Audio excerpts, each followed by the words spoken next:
Després, vous êtes l'auteur de Chroniques sous un arbousier, votre deuxième roman. Donc c'est paru à l'Harmattan dans la collection Littérature et Région. Paul Després, qui êtes-vous? Alors, je suis d'origine bourguignonne, très précisément, je suis né à Blanzy, en Saône-et-Loire. Et donc, ce livre est centré sur des choses que j'aime bien dans la Bourgogne. Alors, je suis médecin retraité. J'étais, après le parcours classique d'internat, chef de clinique, j'ai été chef de service de pédiatrie à Rambouillet. Et depuis que je suis à la retraite, je le faisais déjà auparavant, j'écris beaucoup, c'est mon plaisir, je ne suis pas forcément édité à chaque fois, mais malgré ça, ça reste un grand plaisir. Pour terminer, en tant que bourguignon, ça me paraît important à dire, je suis commandeur dans la confrérie des chevaliers du Tatevin. Voilà. Donc dans quel cadre se situe ce roman? Alors, le roman, c'est des chroniques qui racontent l'histoire d'une famille qui a des difficultés d'implantation dans un petit village typique de cette région de la Bourgogne dont je vais parler un tout petit peu. Et difficultés, ils sont confrontés à ces difficultés d'intégration du fait que ce sont des gens qui n'ont jamais vécu dans ce village et qu'une rumeur sur l'origine gitane d'une jeune femme accompagnée de sa fille, une jeune veuve, donc ça laisse soupçonner de la sorcellerie, etc., des rumeurs pas très reluisantes, disons, et sur ces difficultés se branchent d'autres difficultés qui viennent du fait que c'est une femme assez plaisante, très agréable, qui fait tout pour s'adapter à ce village. Et malheureusement, il y a des jalousies, il y a des médisances, il y a tout ce qu'on trouve dans ce genre de village qui sont colportés par quelques commères tout à fait patentés qui ont l'habitude de faire cela. Alors, donc elle se déroule sur sert en fait de toile de fond pour restituer le mode de vie des années 50 dans un village typiquement bourguignon.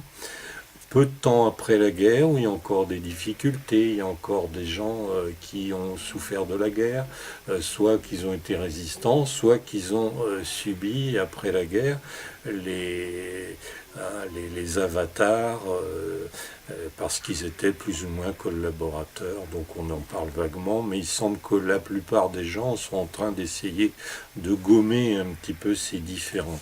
Donc, une jeune femme et sa fille aînée sont victimes d'un espèce de rejet du fait de ragots, de rumeurs colportées par les commères dont je parlais.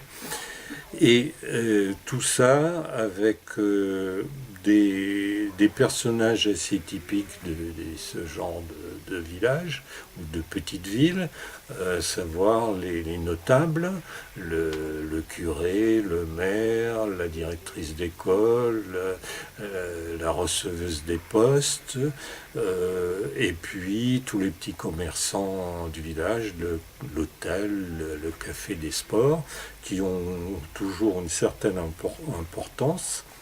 Et puis, bien sûr, au milieu de tout ça, le petit peuple, essentiellement des ouvriers ou des paysans du coin. Alors, malgré ce fond de rumeurs et de médisances, qui quelquefois peut être assez dramatique dans d'autres romans, ici, ça se déroule sur une atmosphère de bonne humeur, une sorte de joie de vivre qui est habituelle dans ce genre de petite ville.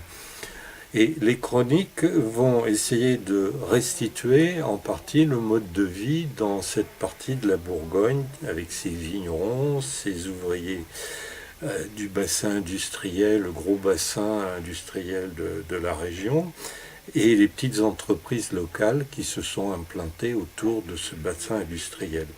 Alors toute cette population très active a aussi des loisirs. Elle est très vivante, elle est très gaie, et ses loisirs, c'est des choses simples, c'est aller à la chasse, aller à la pêche, ramasser des champignons, faire du sport avec du football. C'est aussi participer à des réunions, entre amis, et ça se termine en général assez gaiement autour de quelques bouteilles de Beaujolais, au café, à la sortie de la messe, et ainsi de suite. Et puis également un événement important chaque année, la foire locale, qui est une sorte de fête patronale et en même temps une foire agricole où les paysans du coin viennent se réunir pour se rencontrer, pour essayer quelquefois même de faire des petits mariages, et ainsi de suite.